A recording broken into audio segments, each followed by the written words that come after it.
Keluaran 17 ayat 3. Hauslah bangsa itu akan air di sana, bersungut-sungutlah bangsa itu kepada Musa dan berkata, "Mengapa pula engkau memimpin kami keluar dari Mesir untuk membunuh kami, anak-anak kami dan ternak kami dengan kehausan?" Saudara-saudara sekalian, bangsa Israel bersungut-sungut karena mereka masih terbelenggu oleh zona nyaman mereka.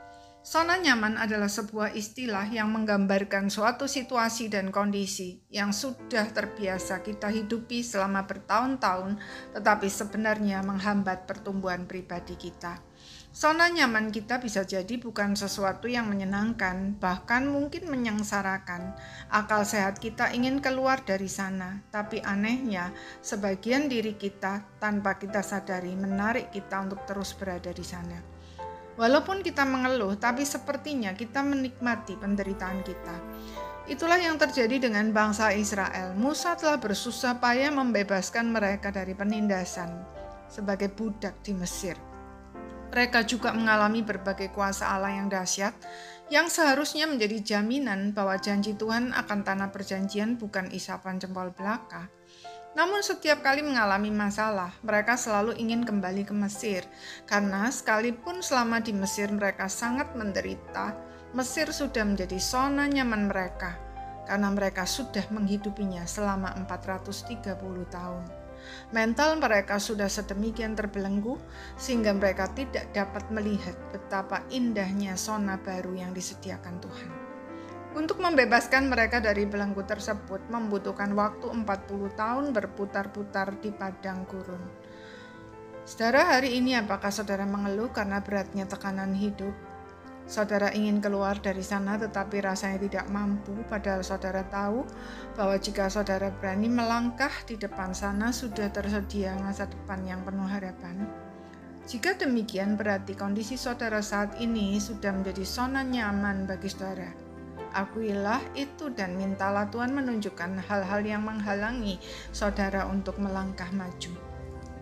Ada seorang anak yang selama berbulan-bulan hidup di bawah ancaman temannya.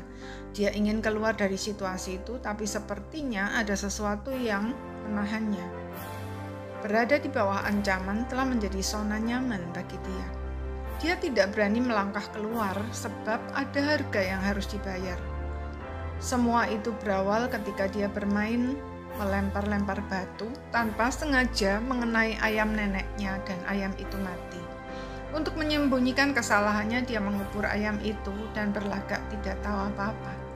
Dia tidak menyangka kalau ada teman yang melihatnya. Teman itu mengancam untuk melaporkan perbuatannya, kecuali dia mau berbagi uang jajannya setiap hari. Suatu hari, dia mengambil keputusan untuk mengakui saja perbuatannya dan menerima segala konsekuensinya. Ternyata neneknya tidak marah. Bahkan dia berkata, "Nenek sudah tahu kok sejak awal, tapi nenek menunggu kamu berani mengakuinya."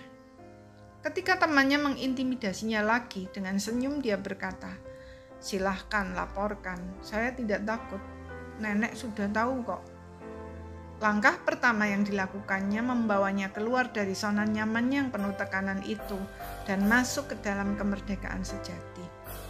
Saudara, seperti sang nenek tadi, sebenarnya mudah bagi Tuhan untuk menolong kita keluar dari zona nyaman kita.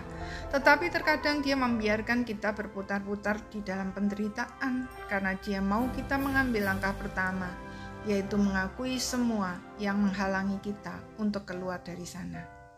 Setiap langkah kecil yang kita ambil akan memberi kita keberanian untuk mengambil langkah-langkah selanjutnya, sehingga kita dapat meraih masa depan yang penuh harapan yang sudah disediakan Tuhan bagi kita sejak sebelum kita diciptakan. Jadi, mengapa kita tidak mulai melangkah? Amin.